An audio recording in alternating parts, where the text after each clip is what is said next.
This is the first bike I've sold in 2026, but the story of how I got it didn't start on Facebook Marketplace.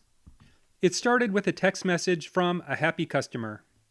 Today, I'm showing you how a single sale turned into a double deal and exactly how much profit and YouTube revenue this bike generated. A few hours after I sold the refreshed bike to a local rider, he reached out and asked, "Do you want my old bikes?" After a bit of back and forth, I negotiated a deal, $40 for his 2 old rides. They weren't rusted out, just neglected and needed a value advocate refresh. This Trek Skye is the first of those 2, meaning I'm starting this project with only $20 of skin in the game. Every dollar from this flip, and every cent from YouTube ads on this video is going to the 2026 Shop Fund. Now, we aren't exactly starting from zero. One of the best things about this channel is that my older videos are still out there helping people save bikes.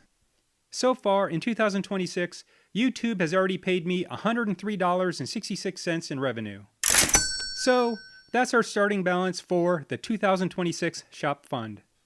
My goal is to turn my current backlog of bikes and the videos we make about them into a giant piggy bank so that I can buy something truly great for the shop at the end of the year. In this video, I'll show you the quick refresh this bike needed to be road ready. Then we'll talk about the buyer and the final sales price. And finally, I'm opening up YouTube Studio Dashboard to show you what a smaller channel actually makes. Let's get to work. First things first, the drivetrain. Usually a $20 bike means a dead chain, but this one only had surface rust.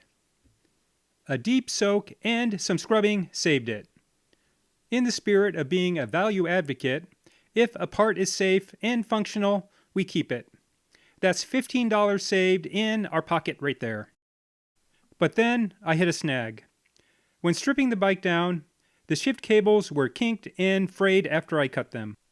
Now I could spend an hour fighting to thread new cables in these old grip shifters, but time is money. Instead, I'm dipping into my pre-tariff stash.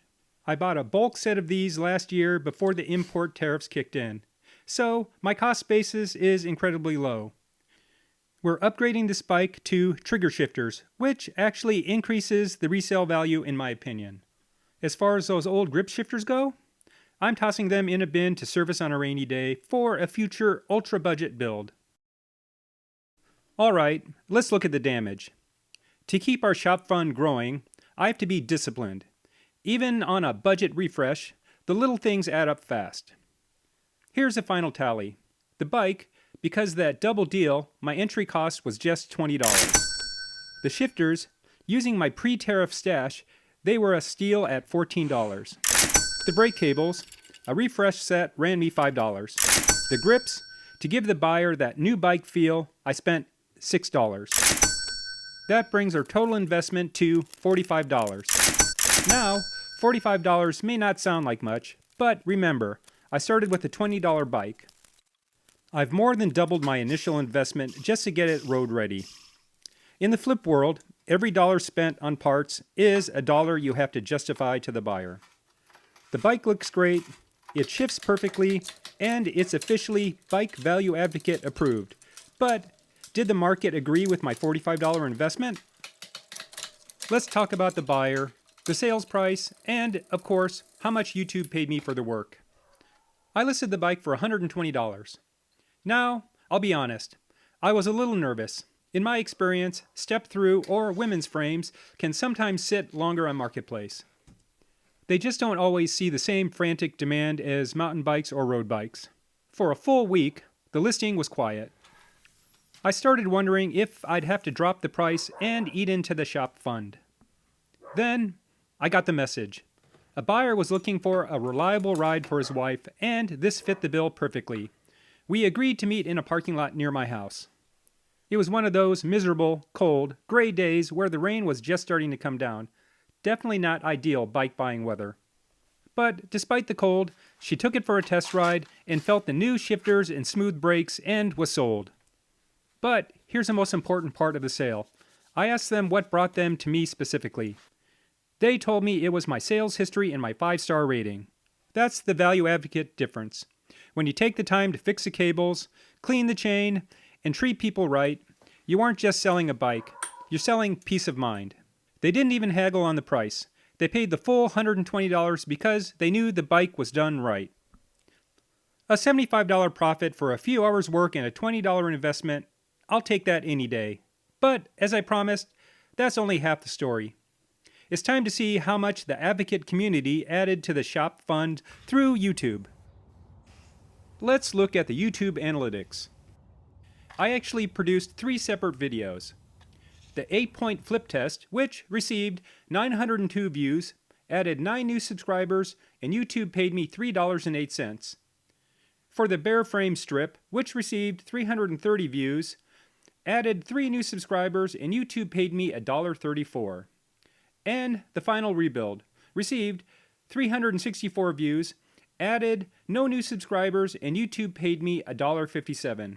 Together, these videos totaled $5.99. Now, I know what you're thinking. $5.99 isn't exactly a fortune. But here's a catch. I can't actually touch that money yet. As a small creator, YouTube holds your earnings in a digital piggy bank until you hit a minimum of $100. Only then do they trigger a deposit to my bank account.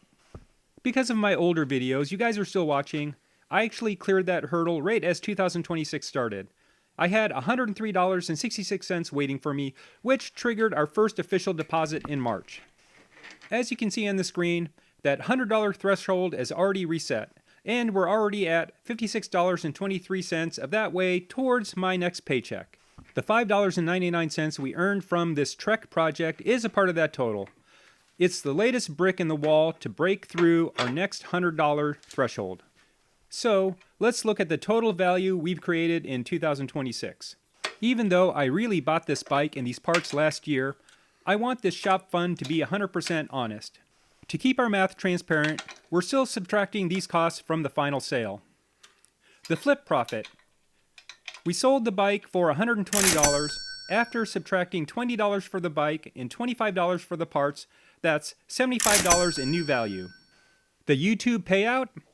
That first cleared YouTube check of $103.66. That gives us $178.66 in cash on hand. We're officially on our way to that something great at the end of the year. Every view, every like, and every bike we save gets us closer to upgrading the shop. If you made it this far, you're a true champion. If you enjoyed this video, show that thumbs up button some love and subscribe for more bicycle flipping content.